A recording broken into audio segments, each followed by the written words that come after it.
Marcus Thompson pushed his cleaning cart down the long hallway of the Rothwell Conservatory of Music. The wheels made a soft rolling sound on the shiny marble floor. It was almost midnight and the building was quiet now. All the rich students had gone home hours ago, back to their big houses and fancy cars. Marcus liked this time of night. He could work in peace without anyone staring at him or treating him like he was invisible. Well, most people treated him like he was invisible anyway. That was fine with him. He had learned long ago that being seen sometimes brought more trouble than staying hidden. He stopped at the first practice room and pulled out his keys. The metal jingled softly as he found the right one. Inside, sheet music was scattered across the floor around a beautiful black piano. Marcus shook his head. These students had everything handed to them, but they could not even clean up after themselves. As he picked up the papers, Marcus looked at the notes written on them. His eyes moved quickly across the lines, reading the music like other people read books. It was a piece by Bach, one of his favorites. Without thinking, his right hand moved in the air, his fingers playing the melody on invisible keys. Marcus caught himself and looked around quickly. Nobody was there, but he still felt embarrassed. He was just a janitor. He was not supposed to understand this music. He was not supposed to love it the way he did. He finished cleaning the room and moved to the next one. This room had a violin left on a chair. Marcus carefully picked it up and put it in its case. The instrument was worth more money than he made in 6 months. Everything in this place was expensive and perfect. Marcus had been working at the conservatory for 3 years now. He started when he was 31 after losing his job at the factory. The pay was not great, but it was steady work. More importantly, it let him be around music again. When he was younger, Marcus had dreamed of being a musician. He used to sit at an old piano in his grandmother's house for hours, teaching himself to play. His grandmother would smile and say he had magic in his fingers. She said music was God's gift to him, but dreams did not pay bills. When his grandmother died, Marcus had to get a real job. He worked in factories, stores, and offices. He did whatever work he could find to survive. The years passed and his dreams seemed further and further away. Then he found this job at the conservatory. Every night he cleaned around pianos, violins, and other instruments. Every night he heard students practicing through the walls. Some were very good. Others were still learning. But all of them had something Marcus never had: the chance to follow their dreams. Marcus moved to the main concert hall. This was his favorite room to clean. The ceiling was high, and paintings of famous musicians looked down from the walls. In the center of the stage sat a grand piano that was bigger and more beautiful than any instrument Marcus had ever seen. He always saved this room for last. When he was done cleaning, he would sit in one of the red velvet seats and just look at that piano. Sometimes he imagined what it would feel like to play it. His fingers would move on his knees, playing songs that only he could hear. Tonight was different, though. As Marcus entered the hall, he heard something. Someone was still here playing the piano on stage. The music was sad and beautiful. It made Marcus stop and listen. The person playing was not very good. They kept making mistakes and starting over. Marcus could hear what they were trying to play. It was Chopin, a piece he knew well. But the student was playing it all wrong. The timing was off and they were missing the emotion that made the piece special. Marcus set down his cart and walked closer to the stage. He could see a young woman with long blonde hair sitting at the piano. She was wearing expensive clothes and jewelry that sparkled under the lights. This was clearly one of the wealthy students. The woman hit a wrong note and slammed her hands down in anger. "This is impossible," she said loudly. "How does anyone play this stupid piece?" Marcus wanted to help her. He could show her the right way to play it. But he knew better than to speak up. Students like her did not want help from people like him. The woman tried again, but it was even worse this time. She stood up quickly, the piano bench scraping against the floor. "I hate this place," she said. "I hate this music. I only come here because Daddy says I need culture." She gathered her things and walked off the stage. Her high heels clicked loudly on the floor as she passed Marcus without even looking at him. To her, he was just part of the furniture. When she was gone, Marcus walked slowly onto the stage. He looked at the piano and then at the sheet music she had left behind. It was the Chopin piece, marked with pencil notes and corrections. Marcus looked around the empty hall. Everyone was gone. He was alone with the most beautiful piano he had ever seen. His hand shook a little as he sat down on the bench. The seat was still warm from the student who had just left. Marcus placed his fingers on the keys but did not press them yet. He just felt the smooth ivory under his fingertips. This was wrong. He was not supposed to touch this piano. If someone caught him, he would lose his job. But the pull of the music was too strong. Marcus pressed one key, then another. The sound filled the huge hall, rich and clear. He began to play the Chopin piece, the same one the student had been struggling with. But when Marcus played it, the notes came alive. His fingers moved with confidence across the keys. He played the sad parts softly like a whisper. He played the strong parts with power that made the whole piano shake. Every note was perfect, every emotion was real. Marcus closed his eyes and let the music take him away. For these few minutes, he was not a janitor. He was not a man whose dreams had been broken. He was a musician, playing for an audience of empty seats that felt more real than any crowd. When the piece ended, Marcus sat in silence. His heart was beating fast and his hands were shaking again. He had forgotten how good it felt to really play, to let the music flow through him. He looked around the hall one more time, then carefully closed the piano lid. He picked up his cleaning supplies and went back to work. But for the rest of the night, as he cleaned toilets and emptied trash cans, Marcus could still hear that beautiful music echoing in his head. He did not know that tomorrow night everything would change. He did not know that soon his secret would be discovered in a way he never expected. For now he was just happy to have touched those keys again, even if it was only for a few stolen minutes in an empty room. The next evening was different at the Rothwell Conservatory. Instead of quiet practice rooms and empty hallways, the building buzzed with activity. Tonight was the annual fundraising gala, the biggest event of the year. Marcus arrived early for his shift. His supervisor, Mrs. Chen, met him at the service entrance. She looked stressed and was holding a long list of tasks. "Marcus, thank goodness you're here," she said quickly. "Tonight is going to be crazy. We have over 300 guests coming. Rich people, famous musicians, politicians, everyone who matters will be here." Marcus nodded and grabbed his cart. "What do you need me to do?" "Stay invisible," Mrs. Chen said firmly. "Clean around the guests, but don't bother them. Don't talk to them unless they talk to you first. And whatever you do, don't touch anything expensive." Marcus had worked events like this before. He knew the rules. Rich people came to the conservatory to feel good about giving money to music education. They dressed in fancy clothes, drank expensive wine, and pretended to care about art. Then they went home feeling important. The main concert hall had been transformed. Crystal chandeliers hung from the ceiling, casting warm light over tables covered in white cloth. Fresh flowers filled the room with sweet smells. The grand piano had been moved to the center of the stage, polished until it gleamed like a black mirror. As the evening began, guests started arriving. Marcus watched them from the shadows as he worked. The men wore expensive suits and watches that cost more than Marcus made in a year. The women sparkled with diamonds and wore dresses that probably cost more than his rent. Marcus recognized some faces from newspapers and television. There was the mayor talking loudly about supporting the arts. There was a famous opera singer who had retired but still loved attention. And there were dozens of wealthy families who sent their children to the conservatory. One group caught Marcus's attention. Near the front of the hall, a beautiful young woman with golden hair was laughing with her friends. She wore a red dress that probably cost thousands of dollars. Diamonds hung from her ears and sparkled around her neck. Marcus realized this was the same woman from last night. The one who had been struggling with the Chopin piece. The one who had said she hated this place. Her name was Victoria Ashford. Marcus had heard other students talk about her. Her father owned banks and hotels all over the country. Victoria came to the conservatory because her family expected it, but everyone knew she did not really care about music. Victoria was laughing loudly at something her friend had said. She held a glass of champagne in one hand and gestured dramatically with the other. Next to her stood a tall man in an expensive suit. This must be her fiancé, James Wellington. Marcus had seen his picture in the newspaper business section. "Darling, you must try the caviar," James said to Victoria.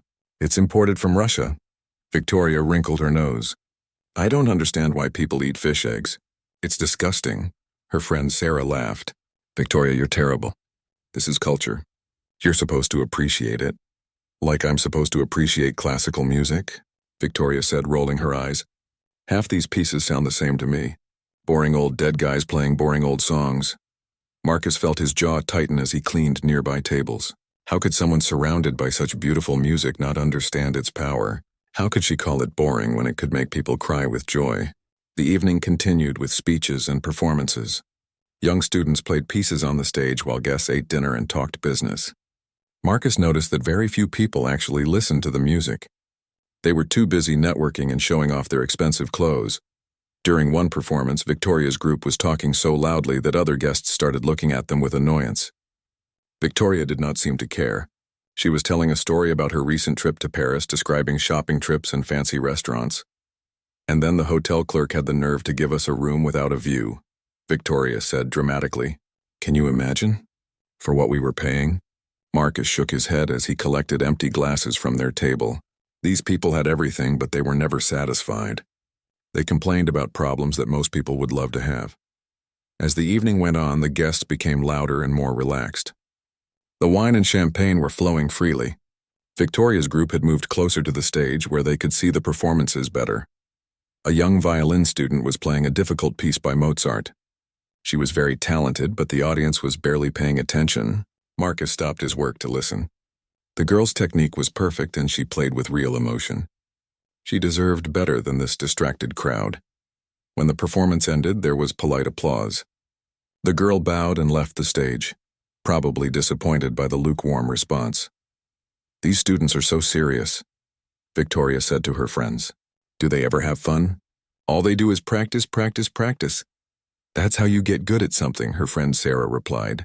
You have to work hard, Victoria laughed. Please, half of them will never make it anyway. Why waste so much time on something so impractical? Marcus was close enough to hear every word. His hands clenched around the cleaning cloth he was holding. This woman had no idea what music meant to people like him. She had no idea how lucky she was to be surrounded by such beauty every day. I bet even the janitor could play better than some of these students, Victoria said suddenly, gesturing toward Marcus without really looking at him. Maybe I should marry him instead of James. Her friends burst into laughter. Victoria raised her champagne glass in a mock toast. To the janitor. At least he might appreciate what he has. More laughter followed. Victoria was clearly enjoying being the center of attention.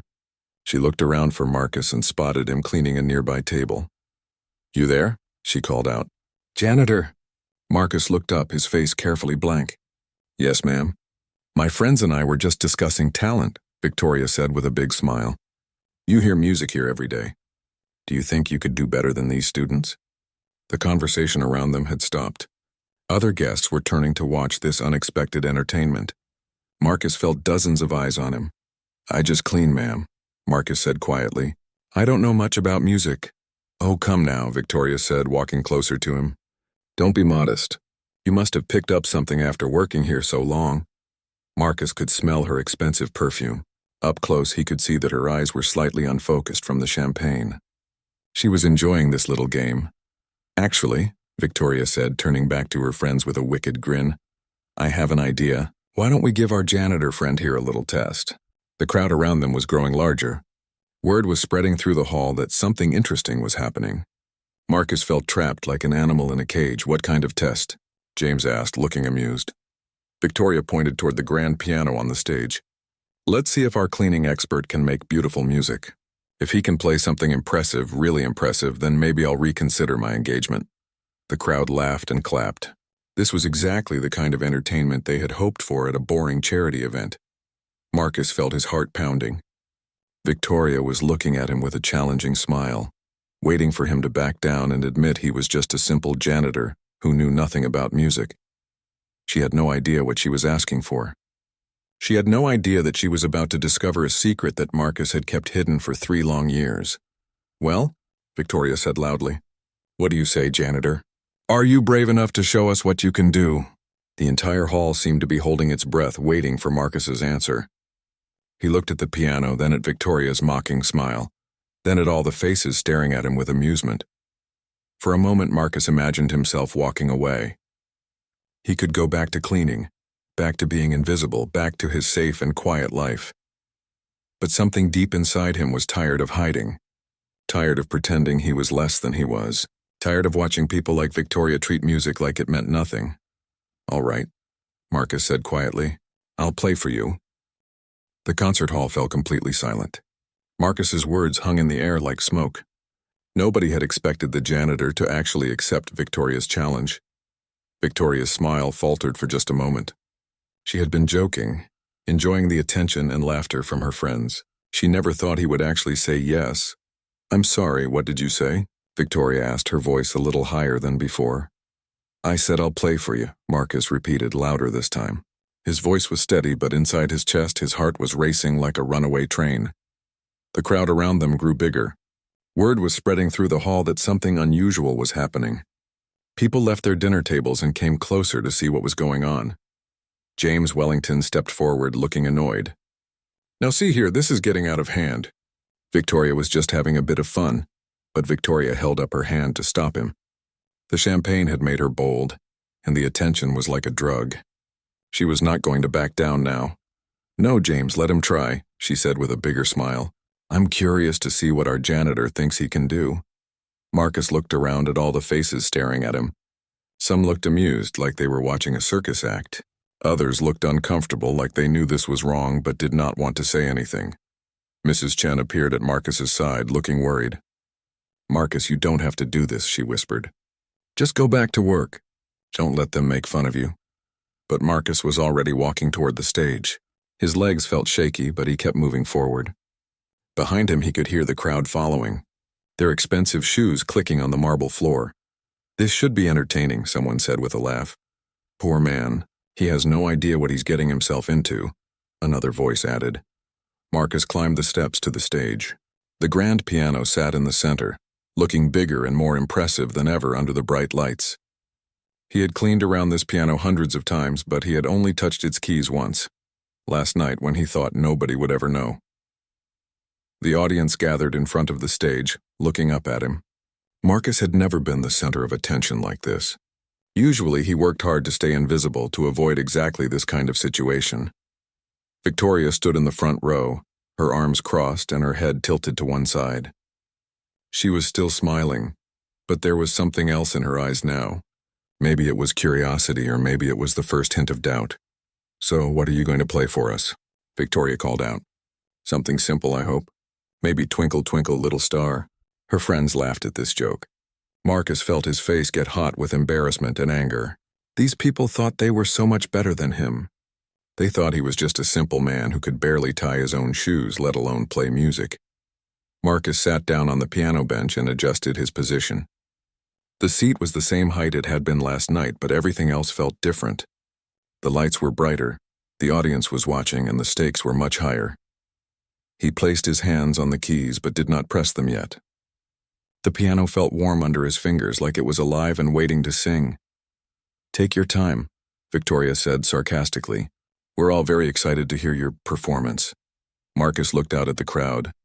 There were at least 100 people watching him now. He saw the mayor, the famous opera singer, and dozens of wealthy families. All of them expected him to fail. But then Marcus noticed something else. In the back of the crowd, he saw some of the conservatory staff. There was Mrs. Chen looking worried but supportive. There was Mr. Rodriguez from the maintenance department, giving him a small nod of encouragement. And there was Professor Eleanor Hayes, the conservatory's dean, watching with interest instead of amusement.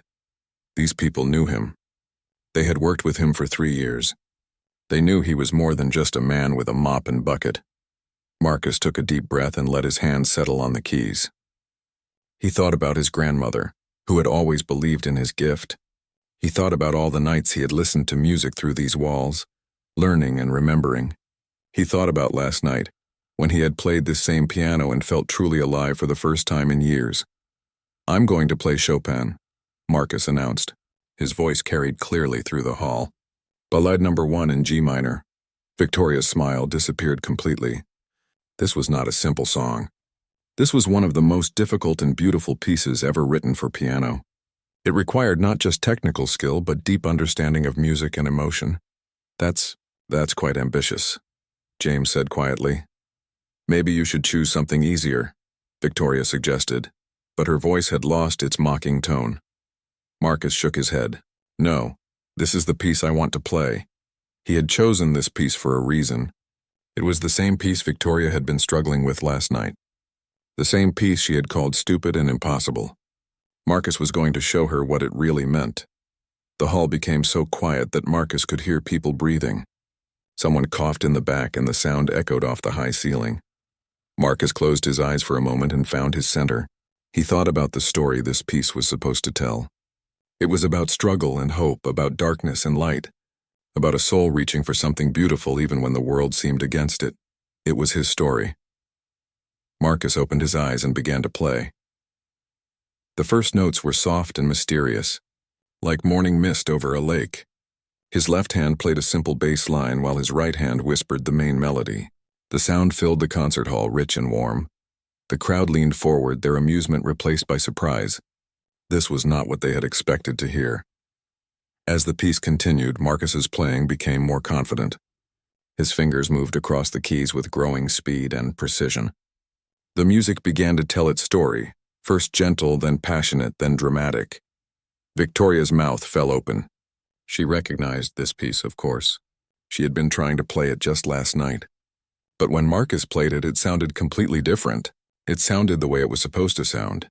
The music swelled and grew more complex. Marcus's hands moved independently, each one playing a different melody that somehow fit perfectly together. His whole body swayed with the rhythm, completely lost in the music. People in the audience began to realize they were witnessing something special. The laughter and whispers stopped. Even those who knew nothing about classical music could hear the skill and emotion in Marcus's playing.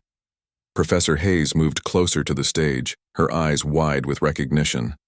She knew this piece well, and she knew how difficult it was to play correctly.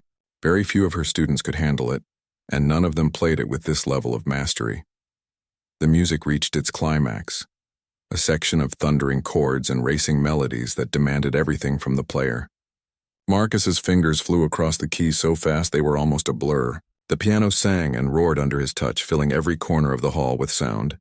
Then, gradually, the storm passed. The music became gentle again, like sunlight after rain. Marcus played the final section with tenderness that brought tears to some people's eyes.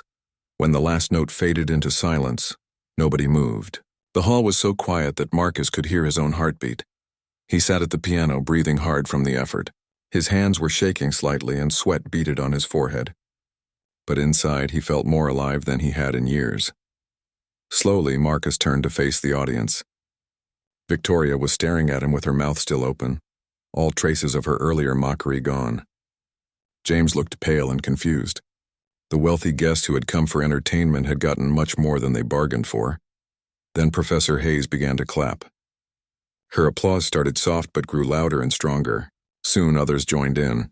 First the conservatory staff, then some of the more serious music lovers in the crowd. The applause spread through the hall like wildfire. People who had been ready to laugh at a foolish janitor were now giving him a standing ovation. The sound echoed off the walls and ceiling, filling the space with appreciation and amazement. Marcus stood up from the piano bench and gave a small bow.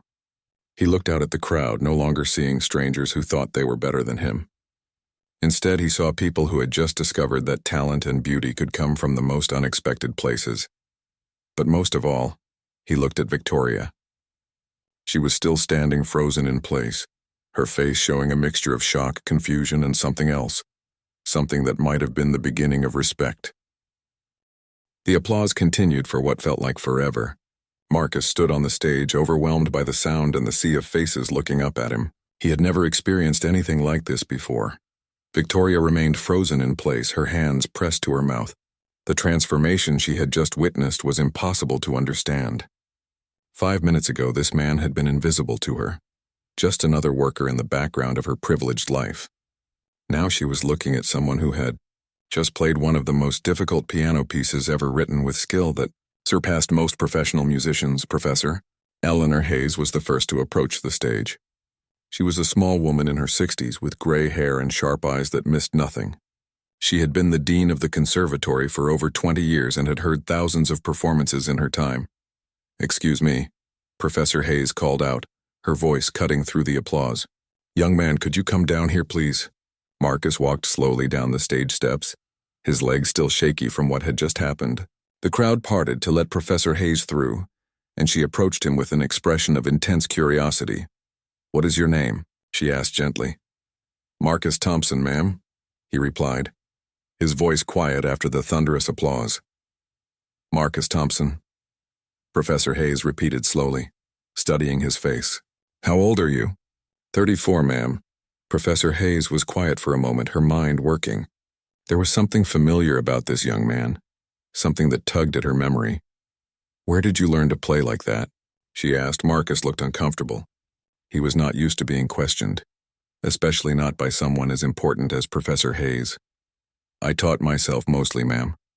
My grandmother had an old piano when I was growing up." "Self-taught?" Professor Hayes raised her eyebrows. "That's remarkable. You played that Chopin piece with professional-level technique. The fingering, the interpretation, the emotional depth. These are not things someone learns by accident." The crowd was listening to every word.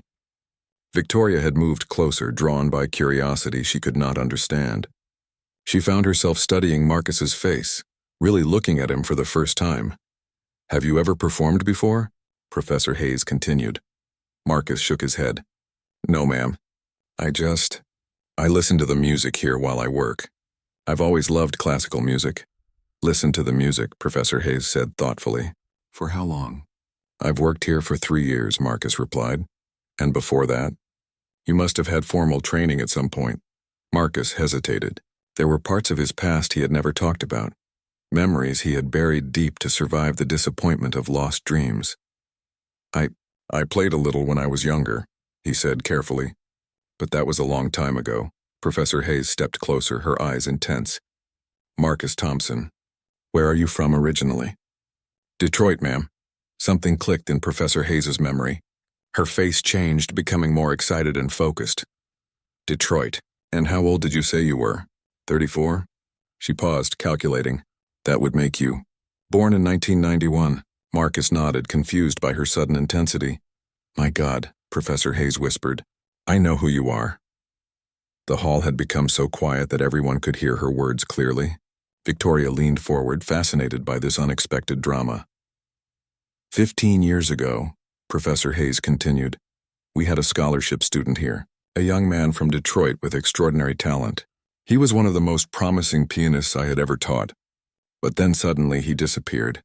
His family had financial troubles and he couldn't continue his studies. Marcus's face went pale. Old memories came flooding back. Memories of this very building, of practice rooms and lessons, of dreams that had seemed so close he could almost touch them. That student's name was Marcus Thompson, Professor Hayes said softly. And he would be 34 years old now. Gasps echoed through the crowd. Victoria's eyes went wide as she began to understand what was happening. "You," Professor Hayes said, pointing at Marcus, "are the scholarship boy who broke my heart when he left. The one I always wondered about. The one who got away." Marcus felt like the floor was spinning beneath his feet. He had hoped that enough years had passed, that he had changed enough that nobody would recognize him. But Professor Hayes had always been sharp, always remembered her students. Yes, Marcus admitted, his voice barely above a whisper. "That was me." The revelation hit the crowd like a thunderbolt. This was not just a janitor who happened to play piano well.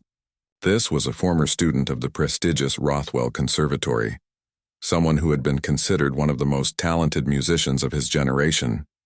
"But what happened?" Professor Hayes asked gently. "Why did you never come back? Why are you working as a janitor in the same building where you once studied?" Marcus closed his eyes, remembering the pain of those days 15 years ago.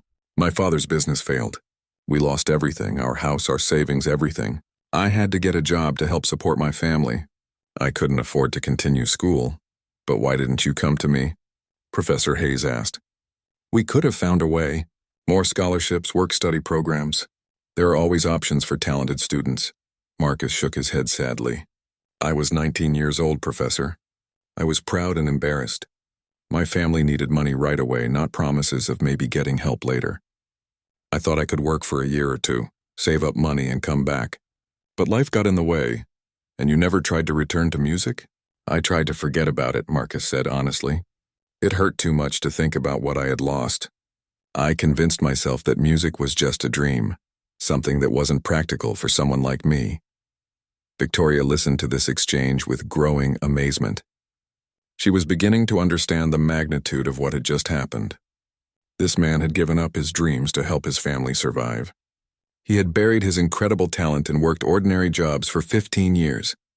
And now by chance and circumstance his secret had been revealed. "But you never really stopped playing, did you?" Professor Hayes asked with a knowing smile. Marcus looked embarrassed. "Sometimes late at night when I was cleaning, I would sit at the piano for a few minutes, just to remember what it felt like. And you kept learning, didn't you? You listened to the students practice, you absorbed everything you heard." Marcus nodded. "I couldn't help myself. Music has always been part of who I am, even when I tried to deny it." Professor Hayes turned to address the crowd.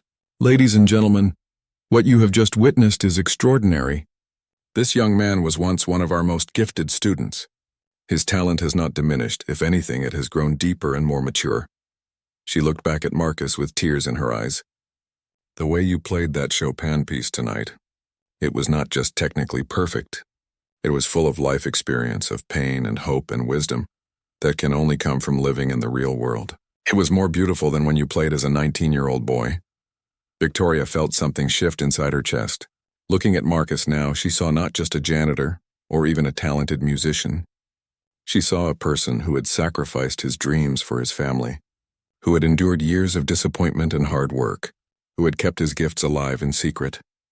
The mocking words she had spoken earlier came back to her, and she felt a deep shame. She had treated this remarkable man like he was worthless, like he was beneath her notice. She had made jokes about marrying him, never knowing that he was more accomplished than she could ever hope to be. "I owe you an apology," Victoria said suddenly, stepping forward. Her voice shook slightly as she spoke. Marcus turned to look at her, surprised. In all the excitement of the musical revelation, he had almost forgotten about her challenge that started this whole situation. "I was cruel and thoughtless," Victoria continued. "I made assumptions about you based on your job, not on who you really are. That was wrong of me." Marcus studied her face, seeing real regret there. "It's all right," he said quietly. "You didn't know." "That's no excuse," Victoria replied firmly. "I should have known better. I should have treated you with respect regardless of what job you do." The crowd watched this exchange with fascination. Many of them were probably examining their own behavior, thinking about how they treated the people who served them. Professor Hayes cleared her throat. "Marcus, I have a question for you." "What are you doing tomorrow?" Marcus looked confused. "Working, I suppose. Same as always." "No," Professor Hayes said with a smile. "Tomorrow you and I are going to have a very long conversation about your future." The next morning, Marcus sat in Professor Hayes's office feeling completely out of place. He was wearing his best clothes, a simple button-down shirt and clean pants, but they felt wrong in this room full of expensive furniture and classical music awards. Professor Hayes sat across from him, holding a thick file folder. She had spent the early morning hours searching through old student records, pulling together pieces of Marcus's past. "I found your file," she said, opening the folder. "Your grades, your performance evaluations, letters of recommendation. Marcus, you were remarkable even as a teenager." She pulled out a photograph from 15 years ago. It showed a young Marcus at a piano, his face serious and focused. He looked so different then, hopeful, confident, ready to take on the world. "I remember this picture," Professor Hayes said softly. "It was taken during your senior recital. You played Rachmaninoff that night. There wasn't a dry eye in the house." Marcus stared at the photograph, remembering that night. It had been one of the happiest moments of his life. His grandmother had been in the audience, beaming with pride. His parents had been there too before everything fell apart. "What happened to your family?" Professor Hayes asked gently. "After you left school?" Marcus was quiet for a moment, gathering his thoughts. He had never talked about this with anyone. "My father owned a small construction company," he began. "It wasn't big, but it did well for years. Then there was an accident on one of his job sites. A worker was badly hurt. The insurance didn't cover everything, and my father got sued." Professor Hayes nodded, encouraging him to continue. "We lost the business, the house, everything. My father was so ashamed that he started drinking. My mother had to work 3 jobs just to pay for a small apartment. My younger sister was still in high school and needed support. So you gave up your scholarship to help them." Professor Hayes said. What choice did I have? Marcus asked. They had sacrificed so much to help me pursue music. When they needed me, I couldn't turn my back on them. That was very noble of you, Marcus, but also very sad. Marcus shrugged. It's what family does for each other. Professor Hayes leaned forward in her chair. What happened to them? Your family? A smile crossed Marcus's face for the first time that morning. They're doing much better now. My father stopped drinking about 5 years ago. He works for another construction company and seems happy. My mother manages a small store, and my sister graduated from college last year. She's a teacher now. So they don't need your financial support anymore? Not really, Marcus admitted. But by then I thought it was too late for me to come back to music. I was almost 30 with no recent training. I figured I had missed my chance. Professor Hayes closed the file and looked at Marcus seriously. Let me tell you something about talent, Marcus. Real talent doesn't disappear just because you don't use it for a while. What you played last night proved that your gift is still there, stronger than ever. Before Marcus could respond, there was a knock on the office door. Professor Hayes called out for the person to come in. To Marcus's surprise, Victoria Ashford stepped into the office. She looked different than she had last night, less glamorous but more genuine. She wore simple jeans and a sweater, and her hair was pulled back in a ponytail. Professor Hayes, I hope I'm not interrupting, Victoria said. I was wondering if I could speak with both of you. Of course, Victoria. Please sit down. Victoria took a seat next to Marcus, who tensed up slightly. He was still not sure what to make of this wealthy woman who had challenged him last night. I couldn't sleep last night, Victoria began. I kept thinking about what happened, about what I learned. Marcus, I owe you more than just an apology. Marcus looked at her with surprise. You don't owe me anything. Yes, I do, Victoria said firmly. I've been thinking about my behavior, not just last night, but for years. I've been spoiled and thoughtless. I've had every opportunity handed to me, and I've wasted most of them. She turned to face Marcus directly. You sacrificed your dreams to help your family. You've worked hard jobs for 15 years, and you've never lost your love for music. Meanwhile, I've complained about having to take piano lessons that my father pays thousands of dollars for. Professor Hayes watched this conversation with interest. She could see that something important was happening here. I want to do something to help, Victoria continued. Professor Hayes, what would it cost to give Marcus private lessons? To help him get back to where he was professionally? Victoria, that's very generous, but... Marcus began. Please let me finish, Victoria interrupted. I'm not doing this out of pity or guilt. Well, maybe a little guilt, but mainly I'm doing it because last night you showed me what real talent looks like, what real passion for music sounds like. The world deserves to hear you play. Professor Hayes smiled.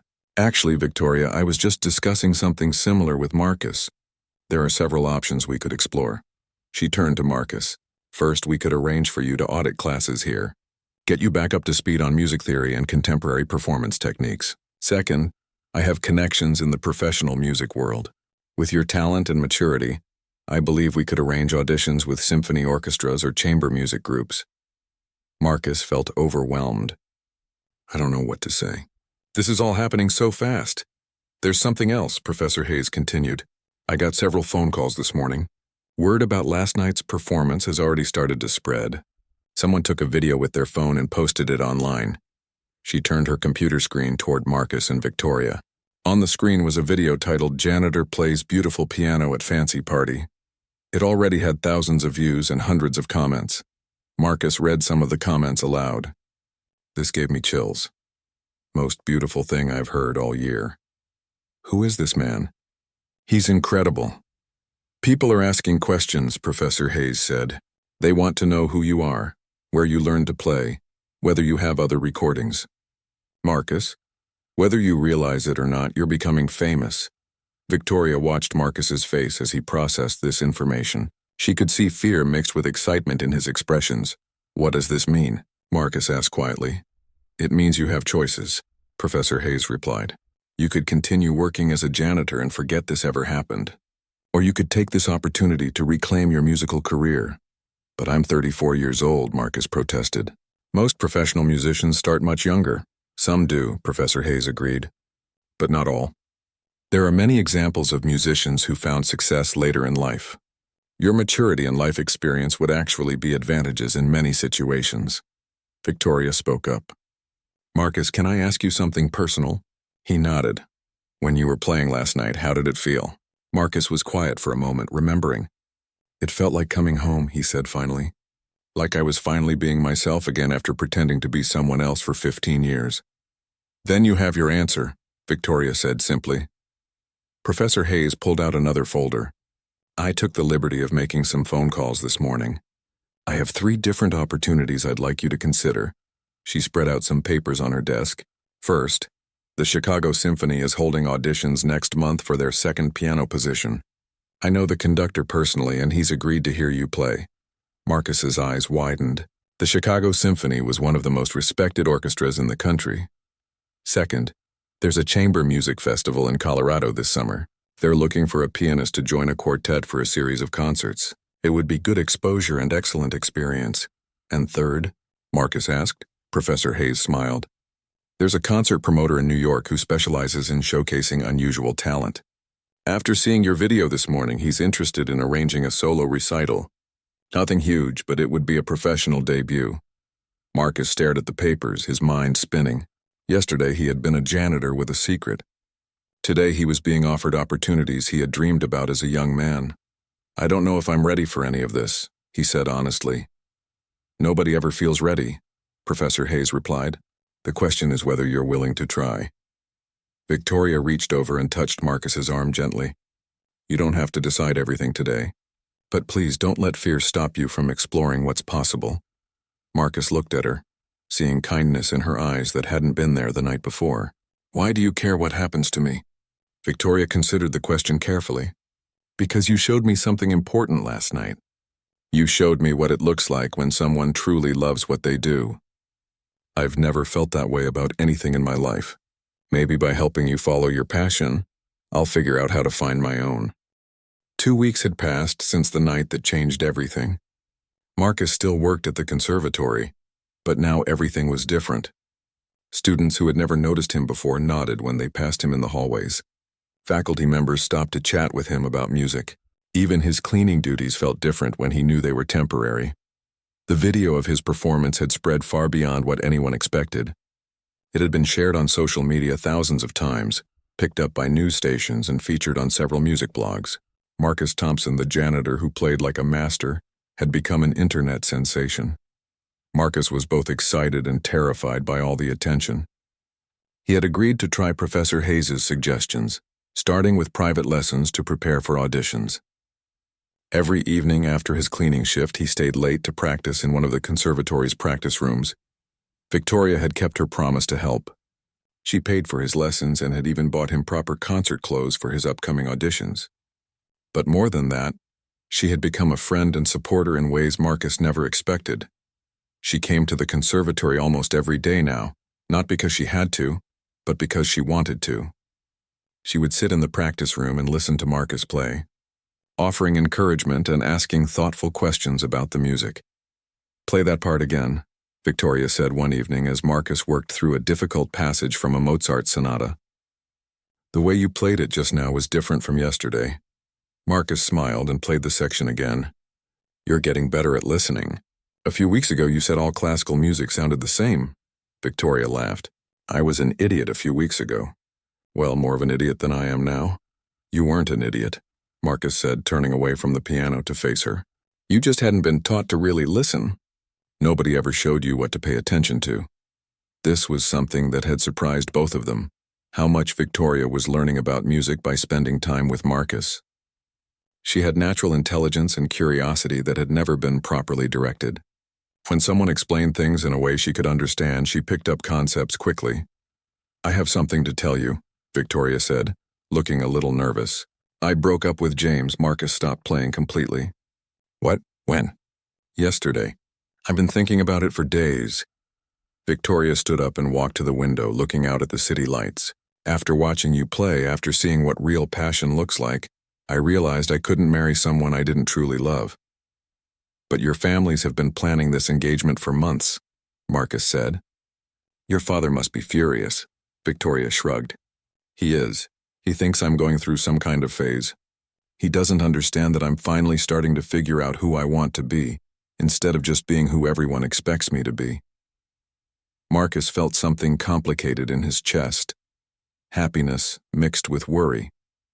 He had grown to care about Victoria over these past weeks, but he also knew their worlds were very different. "What will you do now?" he asked. "I'm not sure yet," Victoria admitted. "But I know I want to do something meaningful. Maybe something involving music education. I've been thinking about what you said about how many talented people never get opportunities." Before Marcus could respond, Professor Hayes appeared in the doorway of the practice room. "I hope I'm not interrupting," she said, but her expression suggested she had important news.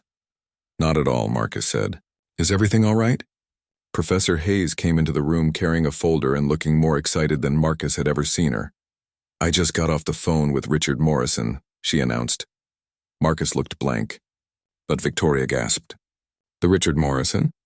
The concert promoter from New York?" "The very same," Professor Hayes confirmed. "He's been following the coverage of Marcus's story and he has a proposition." She opened the folder and pulled out some papers. "He wants to organize a special concert. Not just a recital, but an event. He's calling it Hidden Talents, a showcase of people who have extraordinary abilities but work in ordinary jobs." Marcus felt his stomach drop. "I don't know if I'm ready for something that public." "Wait, there's more," Professor Hayes continued. "He's found 2 other people to perform with you.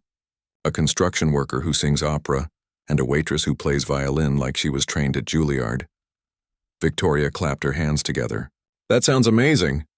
"The concert would be held at Carnegie Hall," Professor Hayes added quietly. The room fell completely silent. Carnegie Hall was the most famous concert venue in America, maybe in the world. Every serious musician dreamed of performing there. "Carnegie Hall?" Marcus repeated, his voice barely a whisper. "Richard thinks this story, your story, could inspire people around the country. He wants to show that talent exists everywhere, not just in fancy schools and wealthy families." Marcus sat down heavily on the piano bench. "Professor, I don't think I can do this." "Carnegie Hall? What if I mess up? What if I forget the music? What if I'm not good enough?" Victoria knelt down next to the piano bench and took Marcus's hands in hers. "Marcus, listen to me. 2 weeks ago you played beautifully in front of a crowd of strangers with no preparation. You've been practicing every day since then. You're ready for this." "But this is different," Marcus protested. "This is Carnegie Hall. This is professional." "You are professional," Professor Hayes said firmly. "Your playing that night was as good as anything I've heard from graduates of the finest music schools. You have the talent, the skill, and now you have the training to support it." Marcus looked between the 2 women who had become so important to him. He could see belief in their eyes, confidence in his abilities that he didn't quite feel himself. "When would this concert be?" he asked. 2 months from now," Professor Hayes replied. "Enough time to prepare properly, but not so long that the public interest dies down." Victoria squeezed his hands. "Marcus, this is your chance. This is what you dreamed about when you were 19. The opportunity you thought you'd lost forever." Marcus closed his eyes and tried to imagine himself on the stage at Carnegie Hall. The thought was both thrilling and terrifying. "There's one more thing," Professor Hayes said. "Richard wants to donate half the proceeds from the concert to music education programs for low-income students. Your performance wouldn't just be about your career. It would help other people get the opportunities you missed." This last piece of information decided it for Marcus. The idea that his music could help other young people pursue their dreams made the risk feel worthwhile. "Okay," he said quietly. "I'll do it." Victoria threw her arms around him in a hug. "This is going to be incredible." Professor Hayes smiled broadly. "I'm so proud of you, Marcus. Your grandmother would be proud too."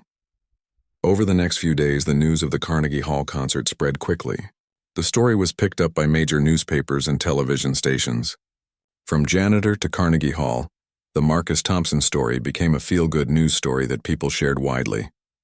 Marcus found himself doing interviews, something he had never imagined in his wildest dreams. At first, he was nervous and awkward on camera, but as he got more comfortable, his natural intelligence and humility came through. People responded to his story because it felt real and inspiring. Victoria helped him with the media attention, teaching him how to dress for cameras and coaching him on what to say. She had grown up in the public eye and understood how to handle reporters. "Remember," she told him before one television interview, "you're not just talking about yourself. You're representing everyone who has ever had to choose between their dreams and their responsibilities. The interview went well. Marcus talked about his family, about the sacrifice he had made, about finding his way back to music. The interviewer asked him what advice he would give to other people who had given up on their dreams. "I would tell them it's never too late," Marcus said simply. "Talent doesn't disappear just because you can't use it for a while. And sometimes the experiences you have while you're away from your dreams make you better at them when you return." After the interview, Victoria and Marcus walked through Central Park. It was a beautiful spring evening, and the city felt full of possibilities. "Can I ask you something?" Victoria said as they sat on a bench near the lake. "Of course. What happens after Carnegie Hall? Do you think you'll stay in New York? Go on tour? What do you want your life to look like?" Marcus was quiet for a moment. These were questions he had been thinking about a lot lately. "I want to keep performing," he said finally. "But I also want to teach. I want to help other people who might be in the situation I was in. People with talent who need support and opportunities." Victoria nodded. "That sounds perfect for you." They sat in comfortable silence for a while, watching ducks swim across the pond. "Victoria," Marcus said eventually, "can I ask you something now?" "Sure. Why did you really break up with James? Was it just because of what happened that night, or was there more to it?" Victoria considered the question carefully. "It was a lot of things. Watching you play made me realize I had never felt passionate about anything in my life. And spending time with you these past weeks has shown me what it feels like to care about something real." She paused, then added more quietly, "And I realized I was falling in love with someone else." Victoria's words hung in the air between them like a song waiting to be finished. Marcus felt his heart skip a beat, but he also felt a wave of uncertainty wash over him. "Victoria," he said softly, "I care about you too, more than I expected to, but I need you to be sure about what you're saying." She turned to face him fully on the park bench. "What do you mean?" Marcus chose his words carefully. 2 months ago, you were engaged to someone else. You were living a completely different life. Now everything has changed very quickly. I just want to make sure you're not confusing excitement about new experiences with something deeper."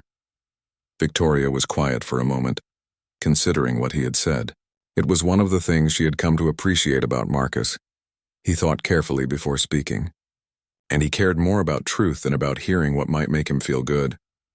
"You're right that everything has changed quickly," she said finally, "but falling in love with you isn't something that happened overnight. It's been building every day as I've gotten to know who you really are." She stood up and walked a few steps toward the pond, then turned back to face him. "Marcus, I've dated men who had money, who had social status, who looked good on paper, but I've never been with someone who made me want to be a better person. You do that for me." Marcus stood up and walked over to her. "You make me want to be better too. But Victoria, our lives are so different.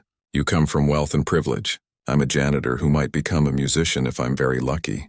Are you sure you're ready for that reality?" "What reality?" Victoria asked. "That you work hard? That you've struggled for things?" "Marcus, those aren't flaws. They're some of the things I admire most about you." Before Marcus could respond, his phone rang. He looked at the caller ID and saw it was Professor Hayes. "I should take this," he said apologetically. "Marcus, I'm sorry to bother you," Professor Hayes said when he answered, "but we have a situation." "Are you somewhere you can talk?" "I'm with Victoria in Central Park. What's wrong?" "It's about the Carnegie Hall concert. Richard Morrison just called me. There's been a complication." Marcus felt his stomach tighten. "What kind of complication?" "The other 2 performers, the construction worker and the waitress, have both backed out. They're overwhelmed by the media attention and don't feel ready for such a big venue." Marcus closed his eyes. "So the concert is canceled?" "Not necessarily. Richard still wants to do the event, but it would just be you. A solo recital at Carnegie Hall. Marcus, this would be an even bigger opportunity, but also much more pressure." Victoria watched Marcus's face change as he listened to the phone call. She could see him processing something difficult. "Can I have some time to think about it?" Marcus asked. "Of course, but Richard needs an answer by tomorrow morning. If we're going to do this, we need to start promoting it right away." After Marcus hung up, he explained the situation to Victoria. She listened without interrupting, but he could see the excitement in her eyes. "This is amazing, Marcus. A solo recital at Carnegie Hall. Do you know how many musicians would kill for this opportunity?" "I know," Marcus said quietly. "That's what scares me. They walked slowly back toward the conservatory, both lost in thought. The pressure Marcus was feeling was enormous. A solo recital meant no one else to share the spotlight, no one else to blame if things went wrong. "Talk to me," Victoria said as they reached the steps of the conservatory. "What are you really afraid of?" Marcus sat down on the steps and put his head in his hands. "I'm afraid I'm not good enough. I'm afraid I'll get up there and prove that I really am just a janitor who got lucky one night." Victoria sat down next to him. "Marcus, you've been preparing for this your whole life. Not just the past 2 months, but all those years when you were listening and learning and keeping music alive in your heart. But what if I fail? What if I embarrass myself and everyone who believed in me?" "Then you fail," Victoria said simply. "And the world doesn't end. You go back to practicing, you get better, and you try again." Marcus looked at her with surprise. "That's easy for you to say. You've never had to worry about failure affecting your ability to pay rent or buy food." Victoria was quiet for a moment. "You're right," she said finally. "I've been privileged my whole life. But Marcus, that's exactly why I understand how rare what you have is. I've known hundreds of people with every advantage money can buy, and none of them have your talent or your character." She took his hand. "You're not going to fail. But even if you did, it wouldn't change who you are or what you mean to the people who care about you." The next morning, Marcus met with Professor Hayes in her office. He had barely slept, spending most of the night weighing his options. "I've made a decision," he told her. "I'm listening. I'm going to do the concert. But I want to add something to the program." Professor Hayes raised her eyebrows. "What did you have in mind?" "I want to include a piece I've been working on. Something I composed myself. This was a surprise." Marcus had never mentioned composing music before. "When did you start composing?" Professor Hayes asked. "I've been writing music for years," Marcus admitted. "Just little pieces, things I would play for myself when I was feeling sad or happy or confused. I never thought they were good enough to share." "What kind of piece is it?" Marcus smiled for the first time that morning. "It's about second chances, about finding your way back to something you thought you'd lost forever. I call it the Janitor song." Professor Hayes leaned back in her chair, impressed. "I would love to hear it." "There's one more thing," Marcus continued. "I want Victoria to introduce me at the concert." "Really? Why?" Marcus thought about how to explain it. "Because she's part of this story too. Her challenge that night started everything. But more than that, she represents the audience I'm trying to reach. People who might not understand classical music but who can learn to appreciate it if someone shows them how." Professor Hayes smiled. "I think that's a wonderful idea." That evening, Marcus played his composition for Victoria. It was beautiful and emotional, telling the story of his journey through music. When he finished, Victoria had tears in her eyes. "Marcus, that's the most beautiful thing I've ever heard. It sounds like hope." "It is hope," Marcus said. "It's about believing that it's never too late to become who you're supposed to be." Victoria stood up and walked over to the piano. "Can you teach me to play part of it?" "Just the melody?" Marcus was surprised. "You want to learn to play piano?" "I want to learn to play your song," Victoria said. "I want to understand it the way you do." Over the next few weeks, Marcus spent time each day teaching Victoria the basic piano techniques she needed to play the simple melody of his composition. She was not naturally gifted like he was, but she worked hard and improved steadily. "Why is this so important to you?" Marcus asked one day as Victoria struggled through a particularly difficult passage. "Because this song is about your journey back to music," Victoria replied. "Learning to play it is part of my journey toward finding my own passion." As the date of the Carnegie Hall concert approached, Marcus felt more confident. His daily practice sessions had sharpened his technique, and his new composition gave him something personal to share with the audience. But there was still the question of what would happen after the concert. Several opportunities had already come up: offers to record an album, invitations to perform with orchestras, requests for interviews and appearances. "I never expected any of this," Marcus told Victoria one evening. "A month ago I was invisible. Now people want to know everything about me." "How does it feel?" Victoria asked. Marcus considered the question. "Overwhelming sometimes, but also like I'm finally living the life I was meant to live." "And what about us?" Victoria asked quietly. "Where do we fit into this new life of yours?" It was the question Marcus had been avoiding, but he knew they needed to talk about it. "I don't know," he said honestly. "Everything is changing so fast. I care about you, Victoria, more than I've ever cared about anyone, But I'm also scared that all this attention and opportunity might change me in ways I don't expect. Victoria nodded. I understand. And I want you to know that whatever happens, I'll support your career, even if it means we spend time apart while you're touring or recording. What about your own future? Marcus asked. Have you figured out what you want to do with your life? Victoria smiled. Actually, I have an idea. Professor Hayes and I have been talking about starting a foundation. We want to provide music education and instruments to kids who can't afford them. Kids who might be in the situation you were in. Marcus felt his heart swell with pride and affection. Victoria, that's perfect. You would be amazing at that. It would mean working together, Victoria said. If you're interested, using your story and your music to help raise money and awareness. Marcus realized that this might be the answer to his questions about the future. A way to use his newfound fame for something meaningful, and a way to stay connected to Victoria while they both pursued their passions. I think, Marcus said slowly, that sounds like exactly what I want to do with my life. The night of the Carnegie Hall concert arrived with a mix of spring rain and nervous energy. Marcus stood backstage in his new black concert suit, looking out at the famous hall through a gap in the curtain. Every seat was filled. The audience included music critics, wealthy patrons, and ordinary people who had followed his story in the news. His family had flown in from Detroit. His parents, his sister, and even some cousins he hadn't seen in years. They were sitting in the front row, his mother already dabbing at her eyes with a tissue before the concert had even begun. How are you feeling? Victoria asked, appearing beside him in an elegant blue dress. She would be introducing him in just a few minutes. Terrified and excited and grateful all at the same time, Marcus replied honestly. How do I look? Like you belong here, Victoria said with a smile. Which you do. Professor Hayes joined them backstage carrying a small wrapped package. Marcus, I have something for you. A good luck gift. Marcus opened the package to find a pair of antique cufflinks. These belonged to my grandfather, Professor Hayes explained. He was a musician too, though not a famous one. He always said that music was about connecting hearts, not impressing people. Marcus fastened the cufflinks with hands that were only slightly shaking. Thank you, Professor. For everything. You did this yourself, Marcus. I just opened the door. The concert hall manager appeared. Miss Ashford, you're on in 2 minutes. Victoria took a deep breath. Over the past weeks, she had worked with a speech coach to prepare her introduction. She wanted to tell Marcus's story in a way that would help the audience understand what they were about to witness. Break a leg, Marcus whispered as she walked toward the stage. Victoria stepped into the bright lights of Carnegie Hall and approached the microphone. The audience grew quiet, waiting to hear from this young woman who had become part of the story they had followed in the news. Good evening, and welcome to Carnegie Hall, Victoria began, her voice clear and confident.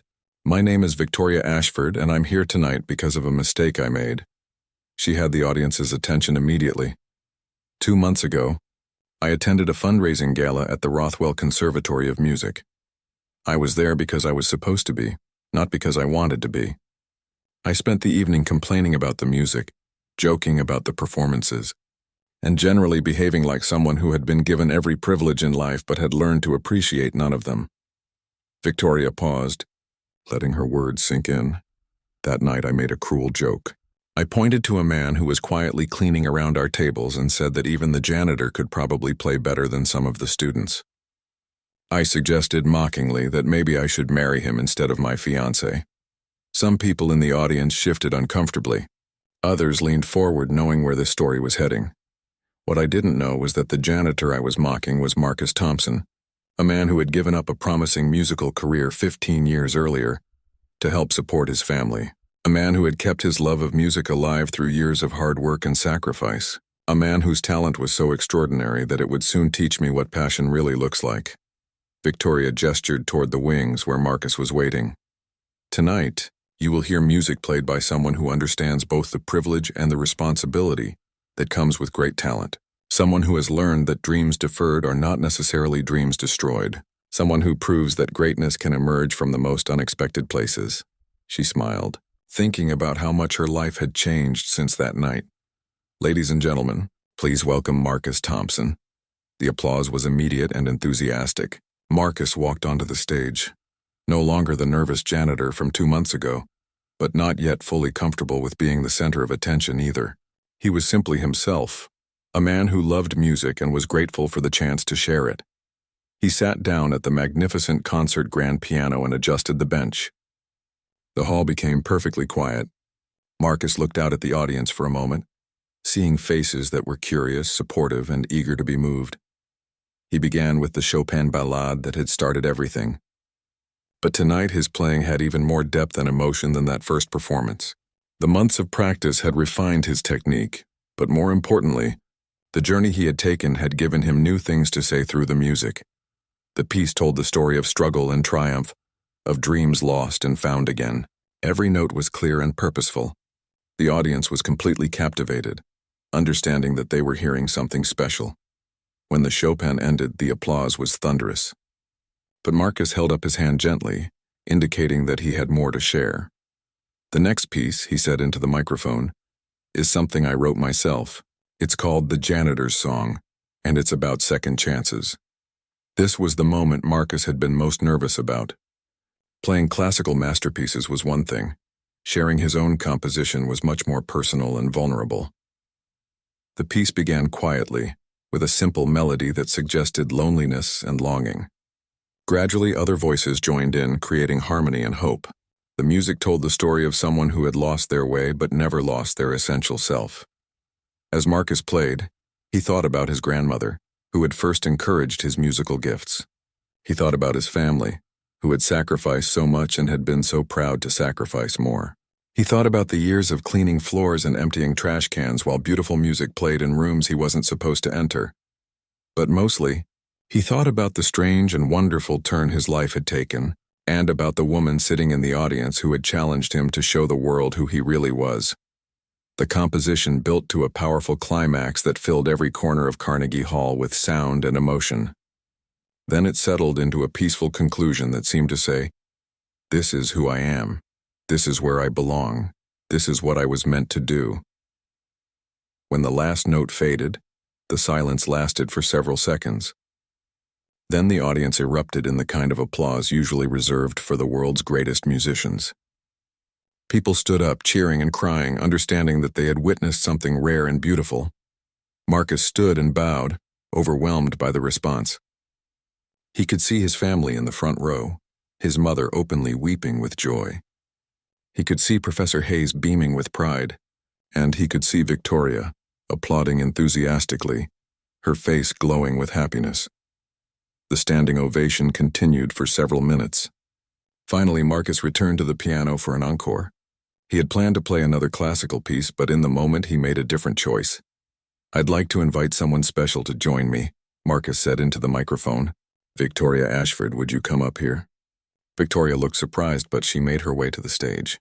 Marcus had secretly arranged for a second piano bench to be placed nearby. "Victoria has been learning to play the melody of my composition," Marcus explained to the audience. "She's not a professional musician, but she represents something important. The idea that music belongs to everyone, not just to people who have studied it formally." Victoria sat down next to Marcus at the piano, her hands shaking slightly. "Are you sure about this?"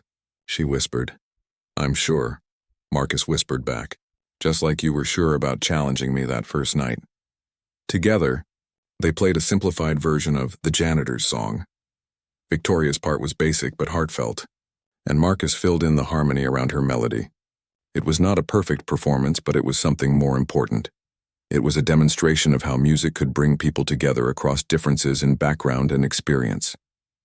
When they finished, the audience applauded again, this time with warmth and appreciation for the gesture rather than amazement at technical skill. Marcus and Victoria left the stage together, and backstage they were immediately surrounded by family, friends, and well-wishers. Record company representatives handed Marcus business cards. Concert promoters wanted to discuss tour dates. Music critics asked for interviews, but through all the excitement, Marcus kept thinking about what came next. The performance was over, but the real work was just beginning.